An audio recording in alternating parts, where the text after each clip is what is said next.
Thank you so much for joining us. You're listening to State of the Water. I'm your host, Dr. Eric Claville. On this day, 1 year ago, we are celebrating, well, actually commemorating, we're not celebrating, but commemorating 1 year of the lockdown of the coronavirus here in the Commonwealth of Virginia and really across the country.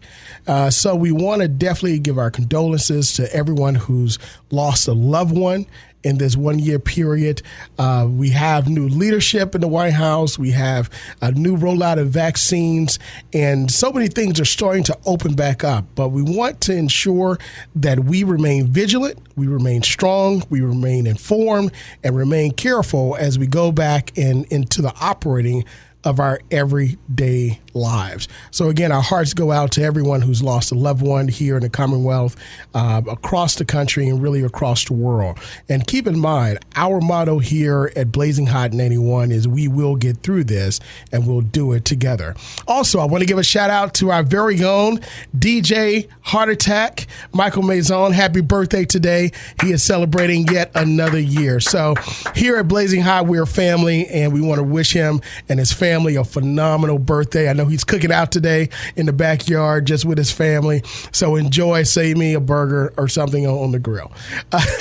But today, again, here on State of Water, we like to bring policymakers, movers, and shakers to you, the community, and to talk about very important issues that we're dealing with today. And today, we want to take a look at this call to social equity.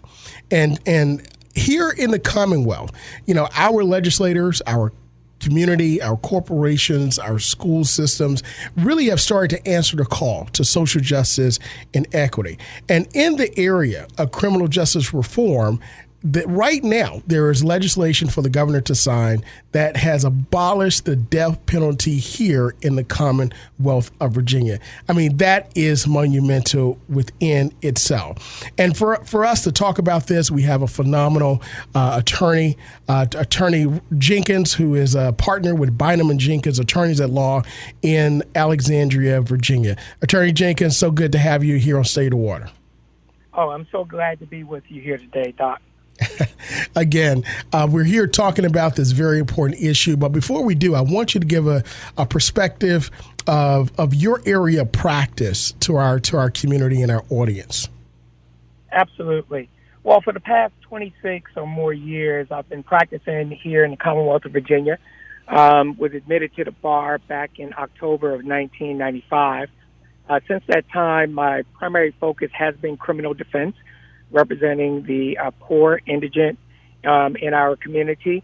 My range of practice cases I've handled, everything from federal matters to include white-collar crime matters, to state court matters, certainly also to include capital punishment offenses.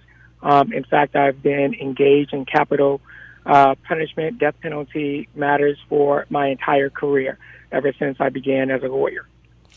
And, you know, these are fairly heavy cases. You know, as a licensed attorney myself, you know, I understand the severity of and the impact that these cases have, not just on the families, both sides, because both sides are really victims, but also when you talk about the death penalty, that's a finality. Right. There's no coming back from that.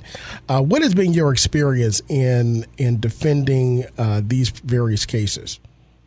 Well, you know, certainly one of the first things that I learned when I got involved with it is its disproportionate impact on Black and brown communities as well as the economically disadvantaged. When I started traveling to death row in Southern Virginia, Southwest Virginia, I quickly observed it was quite obvious that there were very few people who were not either minorities or certainly from impoverished areas. It seems as though that this punishment is almost exclusively reserved for the poor and for the minority community. So that was one of the first things that I observed about it that, of course, was quite disturbing. If we're going to have capital punishment, and it certainly is a healthy debate to have, certainly I think everyone would agree that it should not be specifically targeted toward one racial group or one economic group in our country. I mean, but historically, it has been that. As a matter of fact, a Virginia pilot did an article on the death penalty itself and the record as it relates to Virginia. And I want to read just a quick excerpt of it. It said that the first recorded public execution in Virginia took place at Jamestown in 1608, with another 1,389 people put to death here in the Commonwealth of Virginia. And we have executed more people here in the Commonwealth of Virginia than any other state since colonial times. Any other states at that time period. Absolutely. And in fact, when I started my engagement in this type of work in the Commonwealth of Virginia back in the mid-90s, Virginia actually was executing, on average, about 13 individuals per year. That's a rate higher than one per month. In fact, it had become so common in the Commonwealth of Virginia that it was seldom, if ever, reported on the news anymore because It was just almost like a routine event. The only state in the Union that had a higher rate of execution than the Commonwealth of Virginia at that time was the state of Texas, which, of course, is substantially larger than the Commonwealth of Virginia. Right. And from your experience, why is it that, and again, it's as if I preach it to the choir, but I really want our audience to really understand, and we really want us to break it down, and not just from, we know that black people in America have been disadvantaged, but why are black people disadvantaged when it comes to the death penalty for the same crime that someone non-black, meaning someone white, commits, but they don't get the death penalty? You know, it comes down to a multitude of things, but probably at the top of the list, to answer your question, would be the value that we as a society place on the lives of certain members of our society.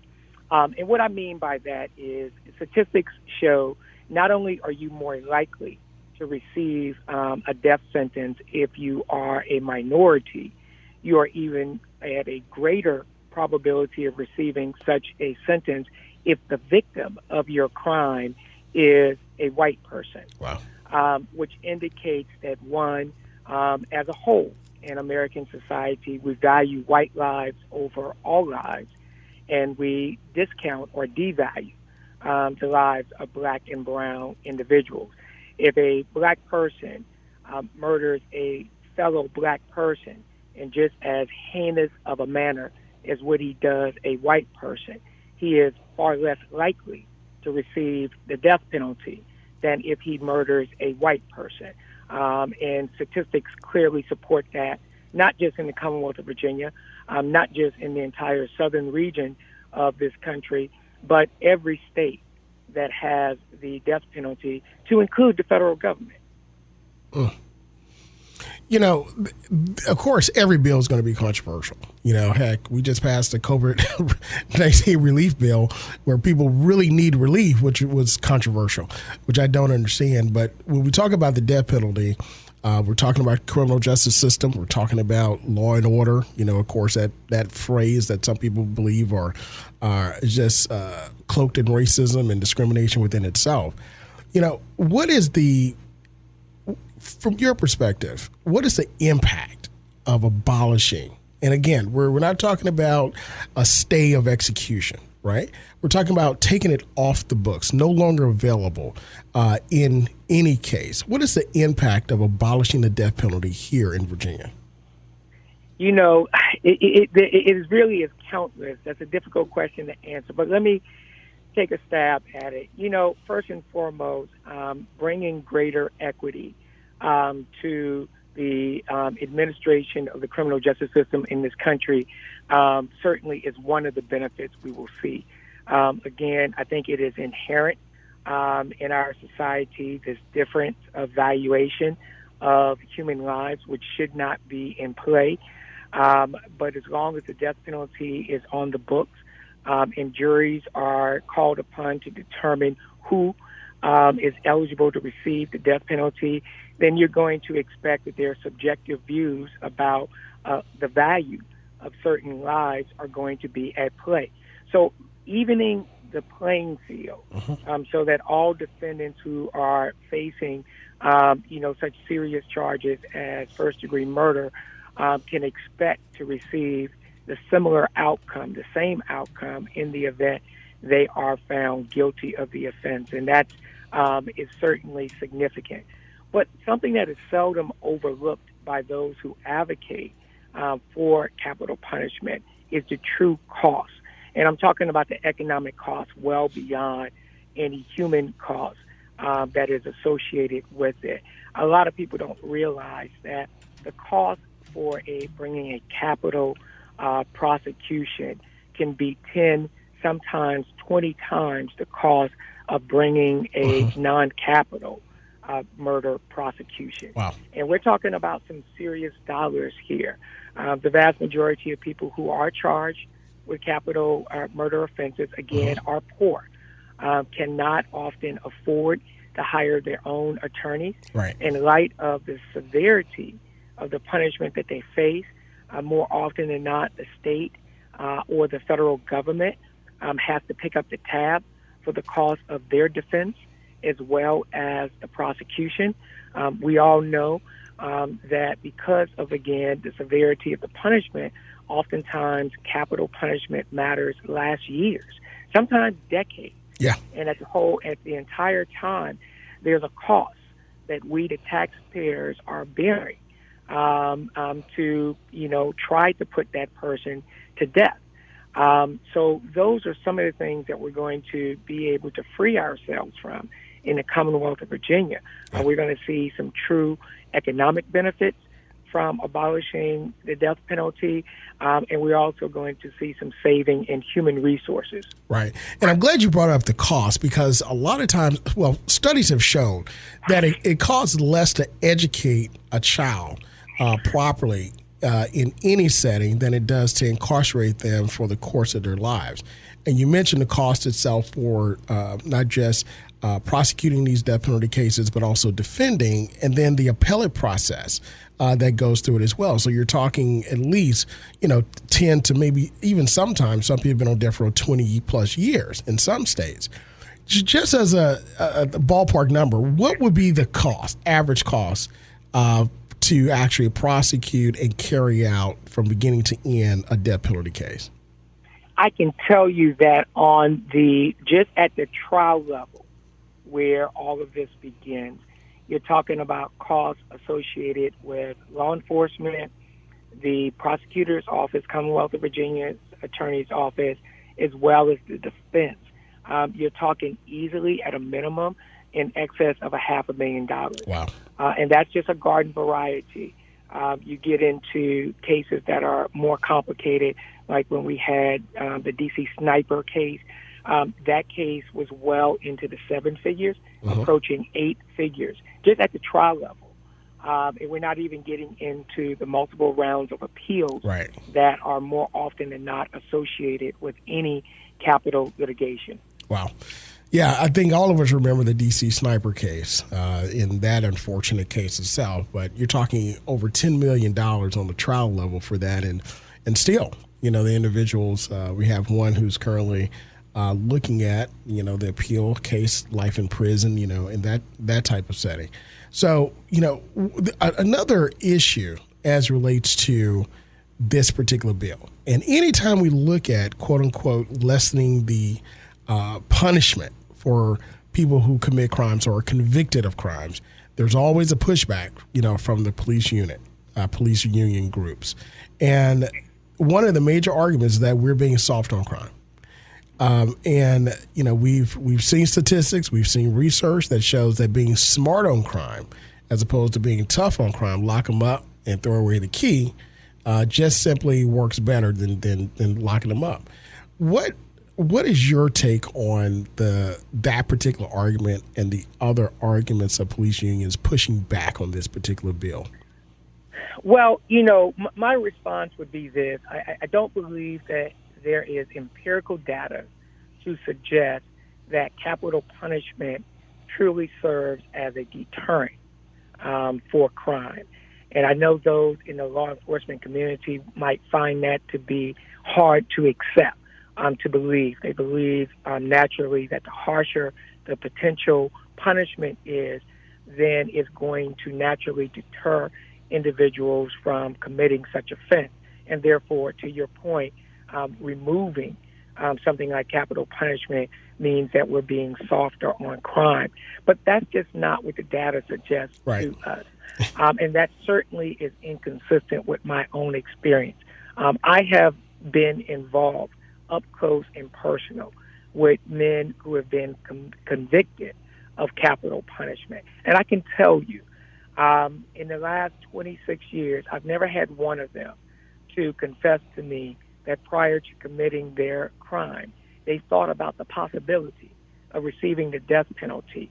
And they thought about it, they weighed it, they deliberated on it prior to committing the actual act. In fact, it was a non-factor in their minds. It wasn't a deterrent. And so who is it really deterring? Is it deterring you? Is it deterring me? Well, are you the type of person that would even commit such an offense? Right.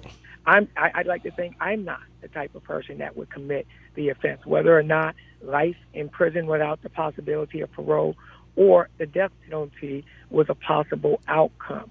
You have to understand that the vast majority of people who are convicted of capital punishment are usually people who are on the outside margins of our society, are not people who think in the same rational way that you and I do. They don't make the same cost-benefit analysis that you and I might make. So it's just that argument is rooted in a mistaken belief that this harsh punishment somehow deters crime, and it simply does not. You're listening to Stay with the Water. I'm your host, Dr. Eric Claville. We're here talking about the abolishing of the death penalty here in the Commonwealth of Virginia with attorney Robert Jenkins, who's a partner with Bynum and Jenkins, attorneys at law located in Alexandria, Virginia. In our last moments, you mentioned the alternatives or actually deterring crime. And I mentioned being smart on crime. What do you think from a practitioner standpoint and really being intimately involved, with individuals on that side of the law? What do you think are some recommendations that we as a Commonwealth and from a public policy standpoint we can implement to help deter some of these acts?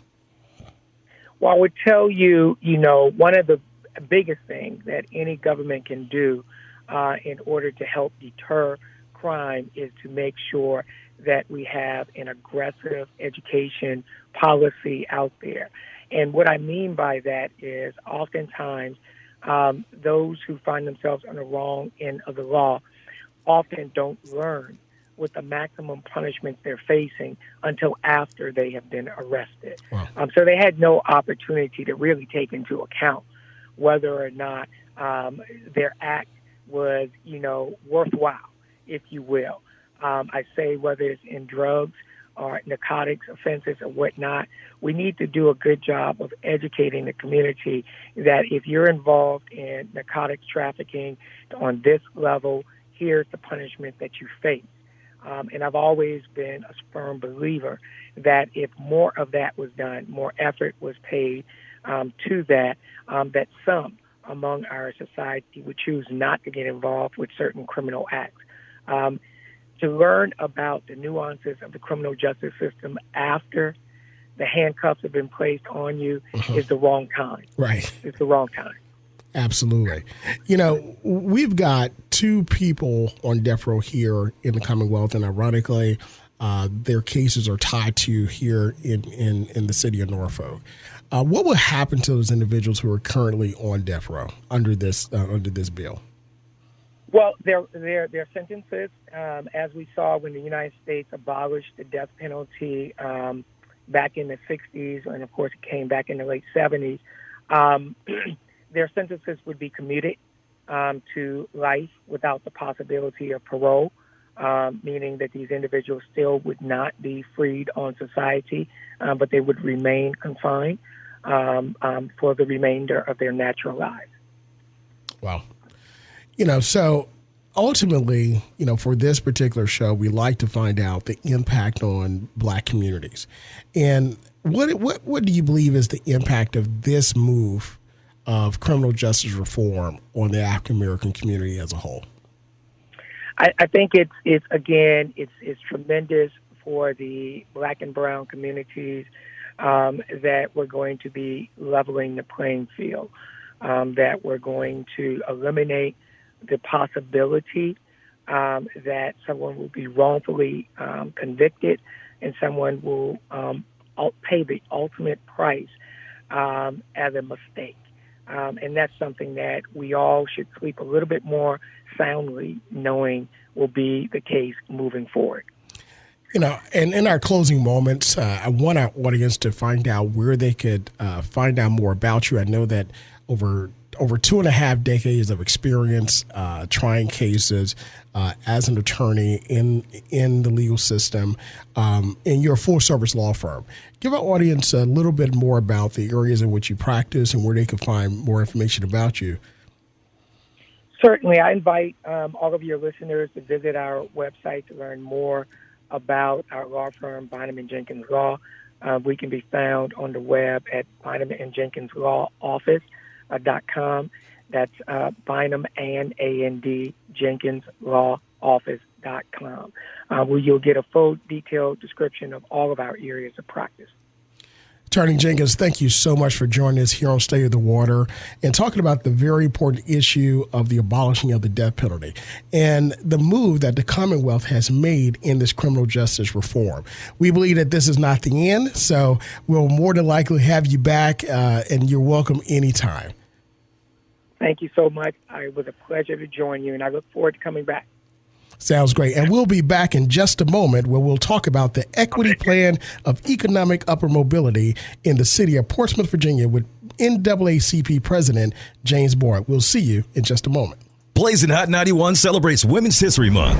Blazing the trails, the ladies of history. Dr. Javon Adams Gaston, President-elect of Norfolk State University, affectionately referred to as Dr. J. She hails from Washington, D.C. and is a scholar practitioner that has over 30 years of experience in higher education. Dr. Adams Gaston earned a bachelor's degree in biology, psychology, and general science, and then a master's degree in psychology and a Ph.D. in psychology. Dr. Adams Gaston served at the University of Maryland College Park as an Associate Dean of Academic Affairs, and then she became the Senior Vice President of the Office of Student Life at Ohio State. In 2009, Dr. Adams Gaston became Ohio State's first female African-American Vice President for Student Life. She also spent more than 25 years in private practice. She is a proud member of Delta Sigma Theta Sorority Incorporated. During the week of April 27th, Dr. Javon Adams Gaston will be inaugurated as the 7th president of Norfolk State University. Blazing Hot 91 celebrates Women's History Month. Blazing the trails, the ladies of history. Make sure you wake up early Monday through Friday, 6 a.m. to 10 a.m. with the Blazing Hot Morning Show. I'm Cheryl Wilkerson. I'll have your Behold moment, your good news, your headline news, and don't forget, entertainment news. I'm DJ INC from the Top Ropes. I'll tell you why every day's a holiday. I'll give you the update on those sports and on-the-spot traffic and weather updates. And check out the Blazing Hot Tea Report with your girl K Noteworthy, where I'll be serving all the scoop about your favorite celebrity. And can't forget about the Blazing Hot Morning Shower mix with the legendary DJ Heart Attack. So start your day with us Monday through Friday, 6 a.m. to 10 a.m. right here on Blazing Hot 91. We'll get through this together. Welcome back to Say the Water. I'm your host, Dr. Eric Claville. We want to thank you so much for joining us once again on this Sunday as we have our conversation with you, the community. You know, this week we wanted to definitely take a moment of pause to mourn the deaths from COVID-19. This week marks 1 year in which society closed down. And we've been battling through this, and here on WNSB Blazing Hot 91, our motto was always, and it still is, we will get through this together. So we're moving forward. Vaccines are rolling out. Things are opening back up, but we want you to stay vigilant. We want you to stay informed, stay safe, because we definitely want to see you not just in 2021, but also in 2022. And today, we also want to wish happy birthday to our very own DJ Heart Attack. Enjoy your day, sir. Now, we started talking about the move for equity and equality, the call for it, the charge in 2020. After, of course, the death of George Floyd, the death of Breonna Taylor, the false arrest of Chris in New York, the death of Ahmaud Arbery, and many, many other protests because of social inequity and also social justice. And part of that is also economic upward mobility. A lot of times we forget about that economics is really the backbone of how we operate through this society. So social justice is good, but economic justice is also just as important. And today we have with us a special guest. He is not a stranger to Save the Water or to the Hampton Roads area, but my good friend, President of the Portsmouth NAACP, James Boyd. Brother Boyd, welcome to Save the Water. Thank you so much, Dr. Claville. I appreciate the invitation, be on with all your viewers, and excited about the conversation. Absolutely, absolutely. Well, you heard me talk about the year of 2020, and today marks this week is 1 week anniversary where we're commemorating the people have been impacted by COVID-19 and all the deaths. And again, we will get through this together. But 2020 was also a time where, once again, to the forefront was brought the inequities faced by African Americans. Give us a little bit of your perspective, because you were involved in that on the ground floor, as you always are, pushing and informing the community. Give us your perspective of what 2020 meant to you. Yeah, 2020, as you mentioned, was a difficult year, not only because of COVID, which so many in our community suffered and died. And again, I want to emphasize what you said, prayers to those who lost loved ones all around our nation, all around the world, to the pandemic. But certainly the pandemic of racism and disparity still, as it has for 400 years in this country, still remain prevalent in our communities, in our neighborhoods, and especially here in our region and in the city of Portsmouth. So 2020 was definitely a difficult year, on top of the pandemic, with fighting the pandemic of racism and disparity. And so it was a difficult year all around, for sure. And one thing that I talk about here on Save the Water, and one thing that's really one of the pillars of equity and social justice and public policy of the Center for African American Public Policy that I am director of here at Norfolk State University, is economic and upward mobility. Economics. And one thing that I saw that you did as president of NAACP, you presented a citywide equity plan to the city of Portsmouth. Tell us a little bit about that equity plan and what was the reason behind, at this point, submitting that to the city of Portsmouth.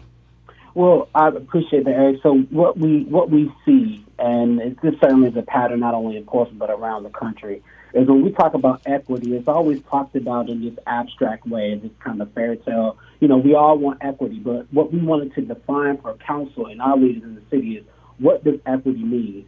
And what parameters do you need to put in place to ensure that equity happens in a fair and in a decent way? And so what we put forward was an equity agenda for our city that called on a couple of things real quickly. First thing is to create a citywide equity commission, similar to like a planning commission and other commissions that cities will execute to give recommendations to council. This citywide equity commission will come out with a equity scorecard that will score actual projects and development in terms of equity, which we felt is important.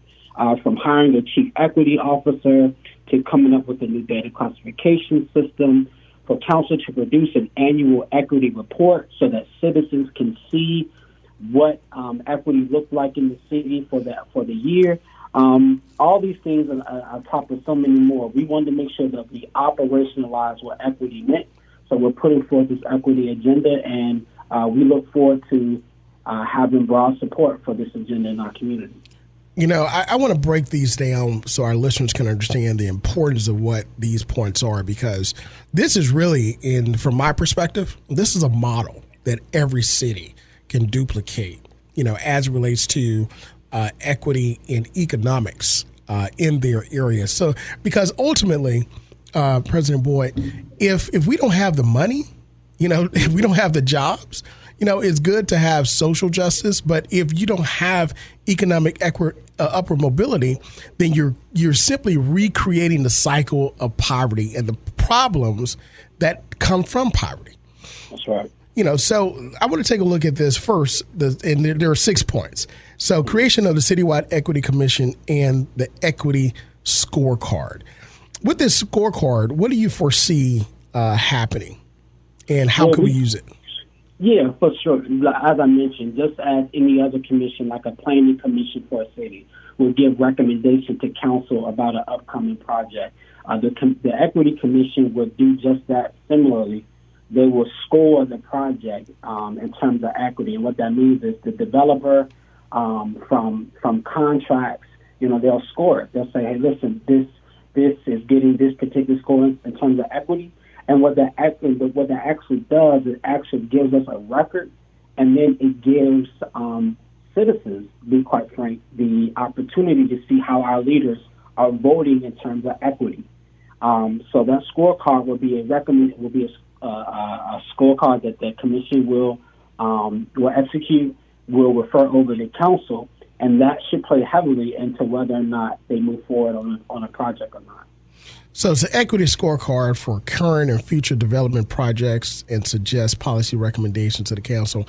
What is the incentive of the council to actually implement these recommendations? Well, that's when it's going to be on us as the community to make sure that they actually consider it, right? And obviously, it's going to be a lot of collaboration with council and the city manager. But one of the things, in the second point, I know you'll probably get to it, is the creation of this new chief equity officer. That person's job is going to ensure that things like the scorecard and other policies are adhered to across the city administration, across city government. So again, we don't want it just to be a scorecard that gets tucked into a desk. We actually want this scorecard to enact, to guide policy, to guide procedures, and it's going to be a collaboration with the city. But ultimately, those of us in communities across Portsmouth are going to have to hold them accountable to adhere to it. And we can go to it now, the chief equity officer, because, I mean, the importance of having, and I'll just use this term, a watchdog, right? Over these issues and recommendations are important, because we know you can get a study and a recommendation, and it'll collect dust in your email box or on your desk, and very soon end up in the trash can. Right. if you don't hold the feet to the fire to implement these things or even consider. I mean, I would even say on the same level of the Commonwealth of Virginia, the chief equity officer and inclusion officer that was created, on that cabinet level of the governor, because now you have a person whose job is to ensure that all these agencies are adhering to this particular issue of diversity and equity and inclusion. So, with that chief equity officer position, do you foresee that position being on the level of reporting directly to the council and the mayor, or is it as a quote unquote cabinet position in an advisory role, or just another civil service position? So we feel that the best structure is for that person to report directly to council, right? We think that there shouldn't be a barrier. Now, obviously, whoever that person is going to have to work with the city manager, being that the structure of government is a city manager type of government. But we feel that there shouldn't be any hindrance towards council and this chief equity officer working in collaboration with the city manager, because, again, we don't want any barrier from that equity officer and to council in terms of reporting what actual data is. And so we're hoping that structure will be in place in that manner. And again, we'll have to fight through some nuances to get it towards that, but that's what we're fighting for. Absolutely. And that's ensuring the standards and policies are followed in city governance and the procurement and contract awarding process. Now, this leads me to the third point of your equity plan. And again, I believe this is a plan that every city could adopt and should adopt, because it will ensure equity across the board for economic upward mobility. But in number 3, you talk about creating a data classification standard to require contractors to report live data regarding Black business participation in projects in the city of Portsmouth. Now, one of the excuses that I always hear when we're participating in these town halls or conferences or even talks with companies, saying, we're asking, are you including African-American contractors or subcontractors in this? And always the one of the excuses are, well, we don't know where to find them. We don't know where they are. Do we actually have those that can, quote unquote, do the job? And what really kind of gets to me on this is that there are Black contractors here who are applying for the same contract that they're not being awarded. So there's a database of people that apply for it. What is the effect of this data and the impact do you believe it'll have? Yeah, what we've seen, and you know this as well, Eric, is developers will come and say, well, we did X, Y, and Z, but ultimately we couldn't find anybody. So, we tried to go this route. And what we felt is important is that we get that live data. So if there is a contractor that is struggling to get to Black-owned businesses for contractors, for services, the government can help with that. The community can help with that, right? And it's not one of those things where it's like an afterthought, right? Well, because we couldn't get this, or we had to go in this direction, et cetera.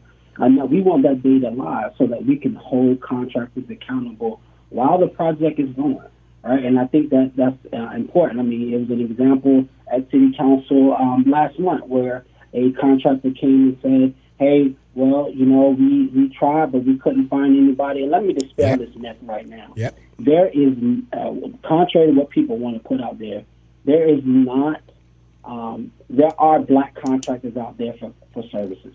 You just have to look for them. It's going to take a little more effort. But again, we thought to have live data is important than having the afterthought. One thing that an example that I give anytime I've participated in diversity and equity and finding candidates for various positions, and this is from education all the way down to business or all the way up to business.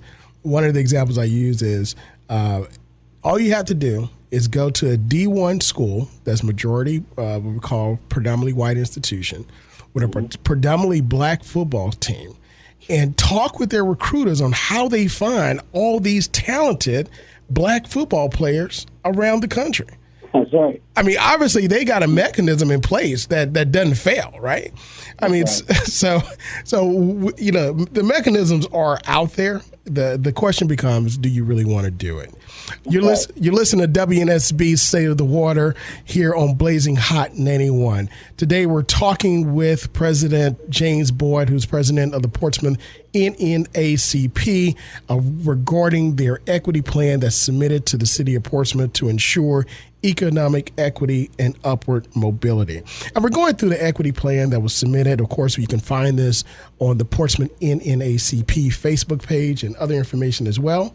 And what we'll do as well is we'll give that information at the end, and as President Boyd brings us up on more things that are going on in Portsmouth that they have for the NAACP. But what I want to talk about lastly is the requirement for developers to commit to targeted goals of Black businesses. I call this the Maynard Jackson model. If you remember the former mayor of Atlanta, Maynard Jackson, who really pushed businesses to target African-American contractors, especially during the expansion of the Hartsfield-Jackson airport. I mean, you're talking millionaires that were made then that are still millionaires today, all because you had somebody stand in the gap pushing for equity for our Black businesses. Talk about that part of your equity plan. Absolutely. So what has happened is SWAM has become a majority, right? It used to be where SWAM, the purpose of it, when I say SWAM, we're talking about small women and minority owned, which is something that is supposed to address disparities when it comes to the awarding of contracts. that has become a way in which, to be quite frank, white men, business owners have been able to monopolize in so many areas. And the real minority within the minority is black businesses, black business owners. And so what we want to do is we want to get directly to that minority and to say, hey, listen, in this country, in America, if you look at data and analytics, this is not just us just spouting this off because we want to. This is through data and analytics where we're seeing that black business owners are disparaged. So what we're looking to do is we want to get directly to those business owners, to target contracts directly to them, so that we have a fair shot to not only perform, but we feel we'll perform very well. Absolutely. And I guess that dovetails into the development of a citywide registration program to help identify these businesses and contractors. Talk about that for us. Absolutely. So again, as you mentioned earlier, we don't want to have the excuse of, well, we couldn't find any black business owners, or we also want to empower black business owners to be able to be ready to bid on contracts, to understand scope of work and all these other nuances that go into being successfully getting contracts, not only just one time, but repeatedly, right? We want to empower those black business owners to be ready so when those contracts come up, they're ready to compete, but also this will serve as a way for us to have a centralized network to target black business owners directly when those contractors are having problems, or even beforehand when they come and get those contracts. And again, real quick, Eric, we are advocating for our people not only to get subcontracts, but prime contracts. Right. To be able to get those prime contracts, you got to be able to be ready prepared. So that's what that registration, that program would do. That's phenomenal. I want you to talk about the difference quickly between sub and prime contract. Absolutely. So a subcontract is when a contractor is awarding a contract and they may have a certain job. Let's say, all right, we got a contract to build a building, but we're going to outsource the roofing or the window treatment, and we're going to go get another business that's going to do that for us on top of this contract. That's when you're getting subprime contracts. But what we've seen the real disparity is when black businesses have opportunity to get those actual prime contracts, where the majority of the share of money, and this is when we're talking about equity, is being awarded. When you are in sole control of a project from start to finish, that is when you are operating in a prime contract status, and that's where we want to get our people in, which is where we see most of this disparity existing. And then finally, so that's really an example of a general contractor of a construction project subcontract out to other entities for whether it be sheetrock, hanging, plumbing, concrete laying, masonry, whatever the case may be. But those prime contracts is really the key because, as you stated, you are in control of those opportunities. And then finally, the annual equity report. What is the purpose of that report? And will it be a private report where only the council will see it, or will it be a public report where everyone can see it?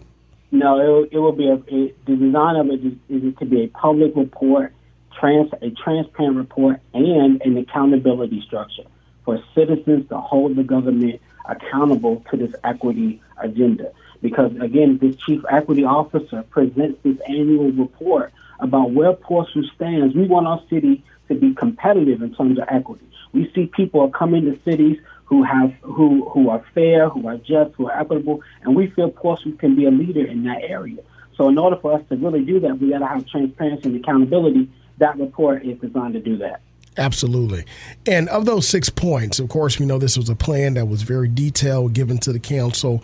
When is if we want to track this plan, how can our listeners understand the steps in it and when the next hearing is and whether it's adopted or not? Yeah, so we're going to be putting out a lot of information. Matter of fact, we have a website that we're getting ready to unveil that is going to where you'll be able to track progress. Obviously, the best way is to join the branch to make sure that you are involved in those efforts. And one of the big things, Eric, real quick, that I wanted to mention that in terms of equity that's happening in our region is these casino projects that are coming up. And I know you may mention it. But one of the things that we are very, very focused on is those casinos are going to bring in millions and millions of dollars of revenue. Absolutely. To our community. And we are going to make sure that our people get not just a piece, but we want our fair share.